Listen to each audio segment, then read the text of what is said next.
सर्वप्रथम तुम्हा सगळ्यांना माघी गणेश जयंतीच्या मनापासून खूप खूप खूप शुभेच्छा। सगळ्यांचं सगळं चांगलं व्हावं आणि सगळ्यांच्या मनासारखं व्हावं हेच विघ्नहर्ते चरणी प्रार्थना। आज आपण बाप्पाच्या नैवेद्यासाठी अगदी 10-15 मिनिटात तयार होणारे बिना खवा, बिना मावा, बिना उकड काढता खूप साध्या सोप्या पद्धतीत आणि अगदी पेढ्याच्या चवीचे मौसूत असे रव्याचे मोदक बघणार आहोत। हाताने वळत वगैरे बसण्याची सुद्धा गरज लागत नाही, म्हणजे बॅचलर सुद्धा अगदी पहिल्याच प्रयत्नात परफेक्ट आणि मस्त मौसूत मोदक तयार करू शकतील।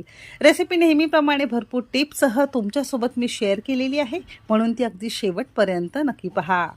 चला तर मग वेळ न घालवता रेसिपीला सुरुवात करूया। सर्वप्रथम गॅसवर एक कढई गरम करत ठेवलेली आहे। कढई छान गरम झाली की यामध्ये चमचा आणि 2 चमचे साजूक तूप घेणार आहोत। नैवेद्याचा प्रकार असल्यामुळे शक्यतो साजूक तूप आपल्याला इथे वापरायचं आहे। जर नसेल तर तुम्ही इथे तेल सुद्धा वापरलं तरी सुद्धा चालू शकेल। हलकं फुलकं तूप गरम